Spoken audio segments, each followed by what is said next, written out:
వారిని మాట్లాడవలసింది రిక్వెస్ట్ చేస్తున్నాము సార్. అందరికీ నమస్కారం అండి. మైరాన్ హోమ్స్ ఒక రైజింగ్ స్టార్. రియల్ ఎస్టేట్లో చాలా మంది వచ్చి ఉంటారు, కానీ నీతిగా నిజాయితీగా చేసేవాళ్ళు, ఒక స్టార్గా ఓవర్ నైట్లో ఎదగలిగేవాళ్ళు కొద్దిమంది ఉంటారు. ఆ కొద్దిమంది వ్యాపారం మొదలుపెట్టగానే తెల్లారిపాటి కోటీశ్వరుడు ఎలా అయిపోదామా, సవగా ఎక్విప్మెంట్ దొరికితే కొనేద్దామా, లిటిగేషన్లో పర్వాలేదు మనం సరి చేసుకుందామా అనుకునే వాళ్ళు ఎక్కువగా ఉంటారు. కానీ అది లాంగ్ స్టాండింగ్లో వాళ్ళు ఎవరు కూడా నిలబడలేదు.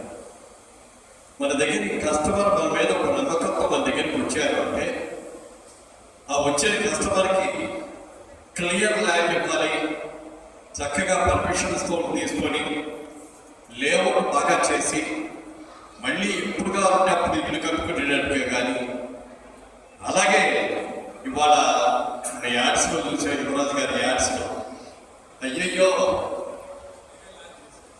ఓకే మనం చాలా మంది అంటారు, అయ్యో మాదాపూర్లో కొందాం అనుకున్నానండి, కొనలేకపోయానండి, లేదా గచ్చిబౌలిలో కొందాం అనుకున్నానండి, అది మిస్ అయిపోయానండి అని రకరకాల మిస్ అయిపోయిన దాని గురించి ఆలోచిస్తున్నాను. మిస్ కాబోయేదాన్ని మిస్ కాకుండా ఎలా వెళ్ళాలి, ఎలా శాంక్షన్ చేసుకోవాలి, ఎలా పర్చేజ్ చేయాలి, ఎంత నీట్గా ఉన్నది తీసుకోవాలి అనేది ఆలోచించి ఒక మంచి నిర్ణయం తీసుకోకుండా ఏదో చెప్పారు మా ఇంట్లో వెళ్ళి తెచ్చేసుకుందాం సగం ధరకి వస్తుందని అనుకున్నామంటే మాత్రం మనం తప్పులో కాలేసినట్టు. అలా ఉండకూడదు. నీట్గా నిజాయితీగా ఎంత బాగా చేశారనేది కొనుక్కోవాలి. 10 రూపాయలు ఎక్కువైనా పర్వాలేదు, కానీ క్లియర్ ల్యాండ్ అనేది కొనుక్కోవాలనేది ప్రతి ఒక్కరు కూడా నేర్చుకోవాల్సింది. ఇవాళ రోజున ఆయన యువరాజ్ గారు మనం చెప్తుంటే నాకే చాలా ఆశ్చర్యం వచ్చింది.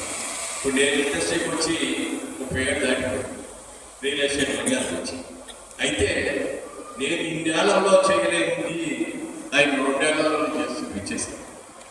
తర్వాత దాదాపుగా 3,000 మంది నాకు మరి సేల్స్కి వాళ్ళందరూ కూడా మెంబర్స్ ఉన్నారని చెప్తే నాకు ఎంత ఆశ్చర్యమైందో చెప్తాను. మా ఆఫీసులో మేము చూస్తూ ఉంటాం 20 మందో 50 మందో మరి స్టాఫ్తో చేయడమే నా కష్టాలు పడుతూ ఉంటాం. మరి 3,000 మంది ఏజెంట్స్ తోటి ఈ బిజినెస్ ఎలా మేనేజ్ చేస్తున్నారో ఆ ట్రిక్ అంటే ఈ దగ్గర నేర్చుకోవాలనుకుంటున్నాను. చాలా మంచిదండి. హైదరాబాద్కి రాబోయే రోజుల్లో విపరీతమైనటువంటి అభివృద్ధి ఇంకా ఛాన్స్ ఉంది చాలా. మరి ఇవాళ చూసుకుంటే భారతదేశంలో 4th సిటీ ఏదంటే హైదరాబాద్ వచ్చింది. వాళ్ళ బిజినెస్ హైయెస్ట్ ఎక్కడ బిజినెస్ జరుగుతుంది అని అనుకుంటే బాంబే, ఢిల్లీ తర్వాత మళ్ళీ హైదరాబాద్లోనే బాగా జరుగుతుంది. ఇవాళ ఒక కొన్ని బిల్డింగ్స్ చూస్తే మనం హైదరాబాద్లో ఉన్నామా న్యూయార్క్లో ఉన్నామా అనేది కూడా తెలియనటువంటి ఇదిలో అంత అద్భుతమైనవన్నీ కూడా ఉన్నాయి. ముఖ్యంగా చాలా మంది ఏజెంట్లు ఉన్నారు కాబట్టి ఇక్కడ ఇవాళ ఎక్కువగా మిమ్మల్ని ఉద్దేశించి మాట్లాడాలి మీరు కనుక పరిగణిస్తారు. ఎందుకంటే ఇది ఒక అద్భుతమైన రంగం. కష్టపడి పనిచేసే వాడికి ఎదురు లేనటువంటి రంగం ఇది. మిగిలిన వ్యాపారాల్లో పోవచ్చు రావచ్చు, కానీ ఈ రియల్ ఎస్టేట్లో సరి అయిన నిర్ణయం తీసుకొని సరి అయిన ఇన్వెస్ట్మెంట్ కనుక చేసేటట్లయితే రూపాయి 10 రూపాయలు సంపాదించుకునే అవకాశం ఉంటుంది తప్ప పోగొట్టుకునే అవకాశం ఉండదు. దీన్ని దృష్టిలో పెట్టుకొని మంచి డెవలపర్ని, మంచి కంపెనీ అతన్ని, ఒక స్టాండర్డ్ ఉన్న వ్యక్తుల్ని అలా కనుక ఎంపిక చేసుకొని పోనేటట్లయితే అన్ని రకాలుగా కూడా కలిసి వస్తుంది. నేను కూడా అనుకుంటాను చాలాసార్లు, అయ్యో మాదాపూర్లో 10 ఎకరాలు ఫామ్ హౌస్ని కట్టుకోలేకపోయానే. మరి రాబోయే రోజుల్లో మరి పేద విపరీతంగా ఉంది. హైదరాబాద్లో కొన్ని అడ్వాంటేజ్ ఏంటంటే మనం అన్ని పక్కల కూడా మన 360 డిగ్రీల చుట్టూ ఎటు పక్కనైనా విజయవాడ రోడ్డు కానివ్వండి, బాంబే రోడ్డు కానివ్వండి, బెంగళూరు రోడ్డు కానీ, నిజామాబాద్ రోడ్డు కానీ, ఎటు వెళ్ళినా కూడా అద్భుతమైనటువంటి ల్యాండ్స్ ఉన్నాయి, ప్రధానమైన ల్యాండ్స్. అదే మెడ్రాస్ చూసుకుంటే ఒక పక్కంతా సముద్రం, బాంబే చూసుకుంటే ఇంకో పక్కన సముద్రం. మరి అది ఒక 180% వరకే వెళ్ళగలుగుతాం తప్ప 300 degrees అన్ని చోట్లకే కూడా వెళ్ళగలిగింది హైదరాబాద్ అని మనం గట్టిగా చెప్తున్నాం. కాబట్టి ఇక్కడ చాలా మంది ఉన్నారు. ఇవాళ మీరు కనుక పరిస్థితిని చూస్తే పెద్ద పెద్ద వాళ్ళందరూ కూడా ఇలా ఏజెంట్స్ లాగా వచ్చి ఇక్కడ ఓరమాలు నేర్చుకొని కష్టపడి మీరు కూడా చేసుకుంటారు. కాబట్టి కూడా చాలా మంది పైకి వచ్చారు. రాబోయే రోజుల్లో మీరందరూ కూడా అదే ఒక విషయం మనం గుర్తుపెట్టుకోండి. కష్టపడి చేద్దాం, నీతిగా చేద్దాం, నిజాయితీగా చేద్దాం. ఎవరి దగ్గరికి వెళ్ళి అబద్ధాలు చెప్పొద్దు. అబద్ధాలు చెప్పేసి ఏదో ఒక విధంగా తిమ్మి ఓపెన్ చేసి మన కమిషన్ వచ్చేసి నేను జాబులో పెట్టుకొని వెళ్ళిపోతే అంతే, మీరు అంతకంటే అయినది. అలా కాకుండా మన మీద కాన్ఫిడెన్స్తో మన దగ్గరికి వచ్చే కస్టమర్స్ మనం గనక బాగా చూసుకోగలిగితే వాళ్ళు ఎప్పటికైనా కూర్చోబెట్టుకోవాలి. ఫలానా ఏజెంట్ ద్వారా తీసుకున్నామండి, మంచి ల్యాండ్ ఇచ్చాడండి, చాలా బాగుందండి అని 10 మందికి కాదు 100 మందికి దగ్గరికి వెళ్ళి చెప్తాడు.